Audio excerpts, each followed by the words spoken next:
Oke, selamat pagi, semangat pagi untuk planter Indonesia semua. Jumpa lagi bersama kami di sini, channel Eko Bandu Prasetyo yang membahas tentang dunia persawitan.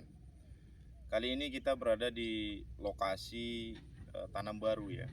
1 tahun yang lalu saya buat video pembukaan areal ini yang kita sebut dengan pembukaan areal di lahan setan sebutannya ya. Karena areal ini dulunya adalah hutan, kemudian banjir, seperti rawa-rawa lah ya, bukan seperti ya.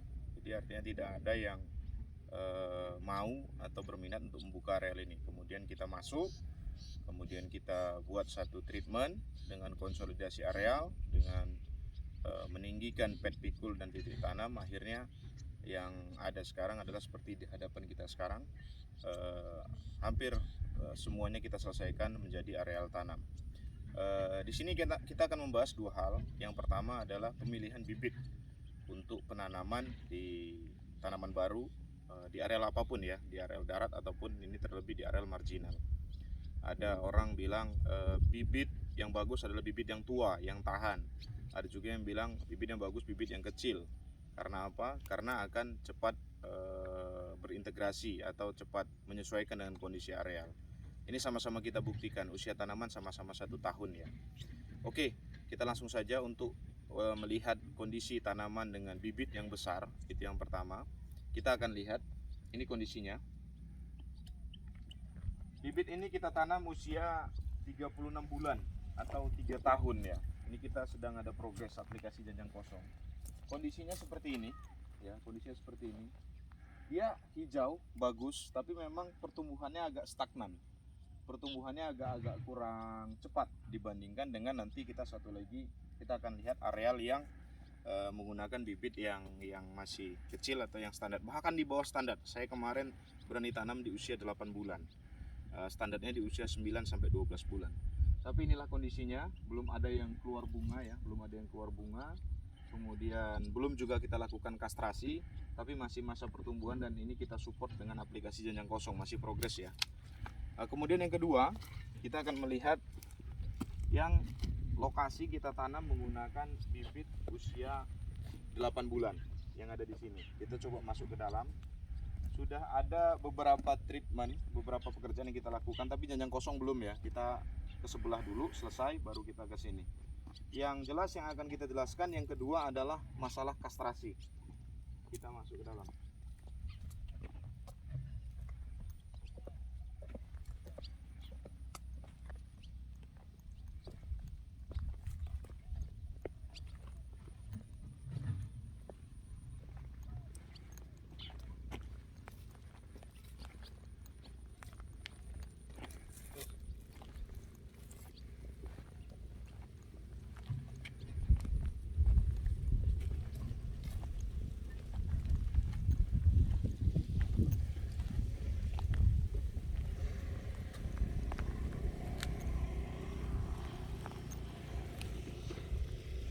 Oke, physically, secara figur tanaman jelas berbeda. Kita lihat ya, jelas berbeda. Tanaman yang ditanam menggunakan bibit yang standar atau bibit muda itu akan lebih cepat berkembang. Apalagi kita dukung dengan pemupukan yang bagus, kemudian kita dukung dengan proses kastrasi. Apa itu kastrasi? Kastrasi adalah satu proses yang bertujuan untuk memfokuskan pertumbuhan tanaman itu untuk ke vegetatifnya atau ke batang tubuhnya, sehingga tanaman yang sudah mulai keluar bunga ya, baik itu bunga jantan atau bunga betina, untuk pertama kali itu semuanya kita ambil bunganya. Kita ada yang pakai chisel caranya, ada yang pakai tangan, ada yang menggunakan dodos kecil, itu macam-macam caranya. Tapi yang jelas jangan biarkan tanaman itu berbunga atau melakukan proses generatif sebelum waktunya. Biasanya kita mulai kastrasi di usia 13 bulan, tapi ini tanaman baru 1 tahun, baru 12 bulan, tapi sudah 2 kali kita lakukan kastrasi. Usia 10 bulan kita sudah berani melakukan kastrasi karena memang tanamannya sudah berbunga. Begini hasil tanamannya ya, kalau kita lihat. Didekatkan aja, dekatkan dari sebelah sini. Ini tanamannya ya, ini sudah usia 1 tahun. Ini kita lakukan kastrasi. Nah, ini kebetulan ada bunga yang baru tumbuh. Ini sudah 2 kali kastrasi. Nah, kalau bunga ini, bunga dompet ya, kita sebutannya bunga dompet. Ini bisa dicabut atau digoyang sedikit, dia sudah patah, ini kita buang. Agak dijauhkan sedikit. Nah, ini bisa kita buang. Dan ini bekas-bekas lamanya ya. Ini masih kastrasi di rotasi 1, rotasi 2 ya. Seperti inilah kondisinya. Ini sudah harus dibuang semua.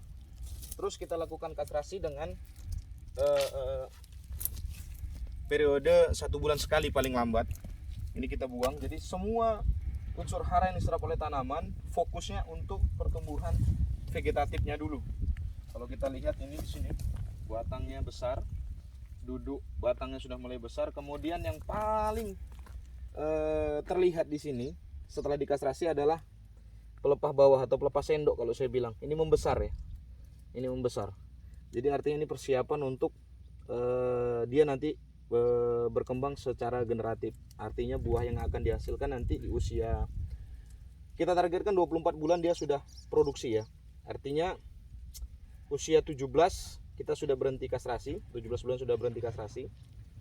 Usia 24 bulan kita sudah harvesting atau panen percobaan ya, panen percobaan, panen perdana lah. Mudah-mudahan ini memang benar-benar bisa menjamin kualitas produksi yang diharapkan oleh manajemen dan perusahaan.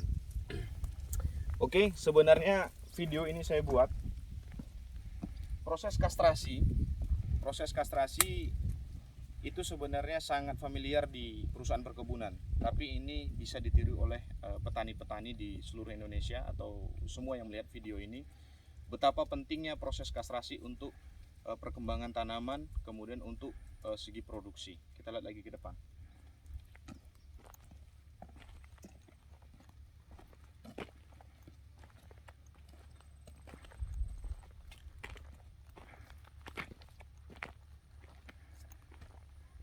Kalau kita sorot ke sana, figur tanaman rata, hampir sama, sudah membuka semua kanopinya, warnanya hijau, kemudian mereka siap untuk dijadikan wadah untuk produksi yang besar. Jadi artinya produksi yang banyak atau produksi yang besar itu bukan tercipta hanya buahnya saja, tapi dari tanamannya pun harus sehat. Kita maju lagi.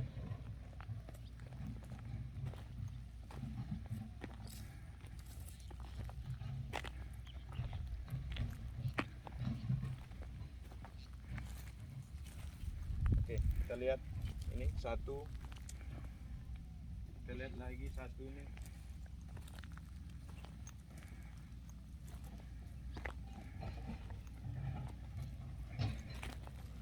Ya, kita sorot ke sana.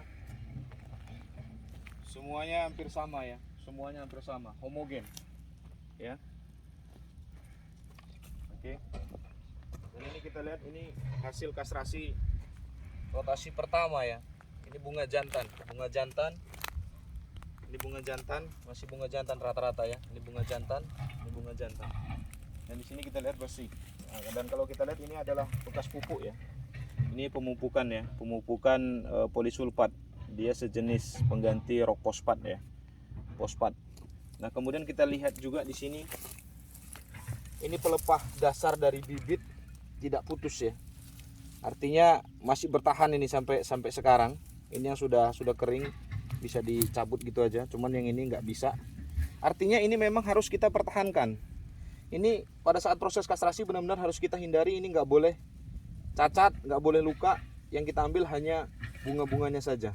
Luar biasa ya hasilnya. Kita lihat ini akan menjadi bibit yang super ya, menjadi tanaman yang super untuk kedepannya. Jadi mungkin sedikit saya jelaskan lagi. Sekali lagi, kalau untuk perusahaan proses kastrasi itu mungkin sangat familiar, tapi untuk petani itu mungkin sedikit tabu. Petani konvensional ya, atau petani-petani kebun ya skala 1 sampai 10 hektar itu agak tabu, karena sayang Pak, nanti kalau buahnya diambil, bunganya diambil tidak berbuah. Harusnya bisa panen tapi tidak bisa kita panen. Kita harus puasa dulu, menunggu 1 sampai 2 tahun ke depan. Yes, itu benar. Jadi ada satu gambaran yang mungkin bisa saya sampaikan yang lebih rasional ya. Contohnya begini. kita kalau punya anak atau manusia lah secara umum, khususnya perempuan, di usia yang kita bilang sudah balik ya, 9 sampai 15 tahun itu sudah balik. Artinya sebenarnya sudah bisa bereproduksi. Artinya sudah bisa dia berkeluarga atau punya anak. Tapi kita sebagai orang tuanya, kita tidak akan kasih dia untuk berkeluarga. Kita kasih dia pendidikan dulu, kita kasih dia ilmu dulu, bekal dulu, sampai dia benar-benar matang, benar-benar siap. Bahkan usia di bawah 20 tahun mungkin masih bilang anak-anak di bawah umur. Sama dengan sawit ini, bapak-bapak semua. Sama dengan sawit ini. Sawit itu begitu. Sawit ini kalau diturutin dia usia 9 bulan dari tanam, usia 9 bulan, dia sudah berbunga, dia akan bereproduksi. Tapi kita sebagai orang tuanya, ya, kita sebagai orang yang mengurusnya, kita tidak kasih dia. Semua fokus pertumbuhan harus ke pertumbuhan vegetatifnya dulu. Anak-anak itu harus siap dulu, ya, harus matang dulu, harus sarjana dulu, minimal harus sekolah dulu, sehingga dia nanti siap pada saat dia nanti sudah punya anak, dia bisa kasih makan anaknya sehingga menjadi anak-anak yang sehat. Kemudian anak-anak juga yang bisa diberikannya pendidikan. Sama dengan sawit ini, supaya dia nanti buahnya bagus, supaya buahnya sehat, supaya BJR-nya besar, harapan kita TM1 bisa 12 sampai 18 ton per hektar, tanamannya dulu harus sehat, tanaman dulu harus kuat. Jadi nggak boleh tanaman ini dari kecil udah kita peras, dia nggak akan siap. 1 sampai 2 tahun kita anggap rugi, tapi 20 sampai 30 tahun ke depan kita akan untung. Sama dengan yang saya sampaikan tadi. Oke, mungkin itu gambaran sedikit, mungkin agak nyeleneh, tapi mungkin itu sebagai gambaran yang bisa diterima apa sih sebenarnya proses kastrasi itu tadi. Ya, kemudian ini tanaman semua, kalau kita lihat ke sana, sorot ke sana, ini semua homogen. Ya, ini semua homogen. Sorot ke sana. Hampir rata semua tanaman ini homogen. Artinya tanaman ini rata pertumbuhannya dengan figur tanaman yang saya pikir ini sudah standar, ya. Oke, dan satu lagi yang ingin saya sampaikan, bahwasanya tanaman di tempat saya berdiri sekarang ini adalah tanaman yang tumbuh di lahan setan yang pernah saya videokan 1 tahun yang lalu. Yang siapapun tidak berminat untuk menanam sawit di areal yang seperti ini, areal rawa, struktur tanahnya tanah rawa, kaulin ya, kalau kita bilang kaulin atau tanah rawa, atau ada yang bilang juga aluvial, ada yang bilang juga ini tanah ini berpirit atau punya unsur pirit. Mungkin beberapa tempat ada, tapi saya yakin dengan model tanaman yang kita lihat ini tidak ada kita lihat unsur piritnya, dan bahkan tumbuh dengan baik. Dengan sistem konsolidasi areal, kita menaikkan tapak tanam, kemudian menaikkan juga petikulnya, akses tupalnya kita jamin, titik tanamnya juga kita naikkan. Jadi artinya tidak ada yang tidak mungkin, ya, kalau kita lakukan, kita analisa dan kita pelajari. Sekarang kita buktikan, inilah hasilnya. Oke, mungkin demikian yang dapat kami sampaikan. Mudah-mudahan ini bermanfaat, baik untuk perusahaan perkebunan ataupun untuk para petani-petani di seluruh Indonesia ataupun yang melihat di video ini. Tidak ada keterbatasan yang tidak bisa kita lampaui, kecuali kita tidak mau untuk belajar. Mungkin itu demikian. Tetap semangat, tetap jangan putus asa. Banyak black campaign dan segala macamnya tentang dunia persawitan, tapi saya yakin sawit adalah tanaman yang paling luar biasa anugerah dari Tuhan Yang Maha Kuasa. Sekian dan terima kasih. Semangat pagi.